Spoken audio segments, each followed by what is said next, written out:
अहमदाबाद विमान अपघातानंतर या महिलेची चर्चा होते। या महिलेसोबत आणखीन 2 व्यक्तीही चर्चेत आहेत। पण आधी पाहूयात की या महिलेचा आणि या विमान अपघाताचा संबंध काय। अहमदाबादमधून लंडनला जाणाऱ्या विमानातील 240 प्रवाशांचा अपघाती मृत्यू झाला। विमान उड्डाण केल्यानंतर एकाच मिनिटात खाली पडलं आणि मोठा स्फोट झाला। या अपघातानंतर ट्विटरवर ॲस्ट्रो शर्मिष्ठा नावाची महिला चर्चेत आली। या अपघाताची भविष्यवाणी व्हायरल होऊ लागली। एक्सवर ॲस्ट्रो शर्मिष्ठा नावाच्या हँडलवरून ही भविष्यवाणी आधी गेल्या वर्षी करण्यात आली होती। 29 डिसेंबर 2024 रोजी 2025 वर्षासाठीची भविष्यवाणी करण्यात आली होती।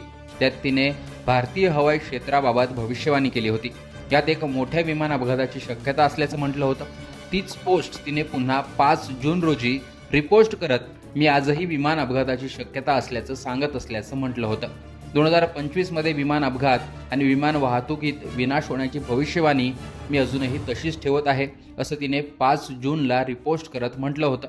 आणि त्यानंतर अवघ्या 7 दिवसांनीच एअर इंडियाच्या विमानाचा अहमदाबादमध्ये अपघात झाला। त्यामुळेच ही ॲस्ट्रो शर्मिष्ठा चर्चेत आली आहे। दुसरं चर्चेतलं नाव म्हणजे आकाश वत्स। या एक्स हँडलवरून ट्विट करण्यात आलं की लंडनला जाणारं एअर इंडियाचं विमान दिल्लीहून अहमदाबादला आल्याचा दावा या व्यक्तीने केला। या विमानात काहीतरी असामान्य वाटत होतं। विमानातील सीटवरील डिस्प्ले बटन काम करत नव्हतं, एसीही काम करत नव्हतं असा दावा या व्यक्तीने केला।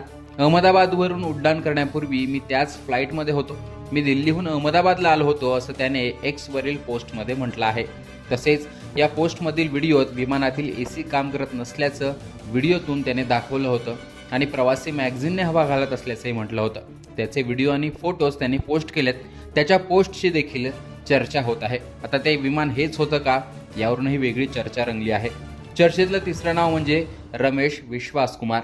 एवढ्या मोठ्या भीषण अपघातातून कोणी वाचेल असं कोणालाच वाटलं नव्हतं, पण चमत्कार झाला आणि अपघातातून बचावलेला एक व्यक्ती स्वतःच्या पायावर चालत गेला। हा व्यक्ती A11 या सीटवरून प्रवास करत होता। त्याला सध्या उपचारासाठी हॉस्पिटलमध्ये नेलं असून उपचार सुरू आहेत।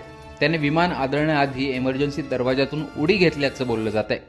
रमेश विश्वास कुमार हे 40 वर्षांचे असून ते मूळ ब्रिटन नागरिक आहेत। या दुर्घटनेतून रमेश वाचल्याने हा चमत्कार मानला जातोय आणि विश्वास कुमार यांचा व्हिडिओही सोशल मीडियावर व्हायरल होतोय। जेव्हा मी डोळे उघडले तेव्हा सगळीकडे मृतदेह होते। मला भीती वाटली। यानंतर मी जागेवर उभा राहिलो आणि पळायला सुरुवात केली। उड्डाणानंतर सुमारे काही सेकंदात मोठा आवाज झाला आणि नंतर विमान आदळलं। सर्व काही इतकं वेगाने घडलं की समजायला वेळच मिळाला नाही असं रमेश यांनी म्हटलंय। रमेश यांच्या अंगावर गंभीर जखमा आहेत। अशा प्रकारे या तिघांनी लावलेले अंदाज योग्य ठरले। त्यात एक भविष्यवाणी होती, दुसरा संभाव्य धोका होता, तर तिसरा प्रसंगावधान दाखवून स्वतःचा वाचवलेला जीव होता। त्यामुळे या तिघांची देखील या अपघातानंतर चर्चा होते। एकूणच हा अपघात आणि तिघे याविषयी तुमचं मत कमेंट बॉक्समध्ये सांगा।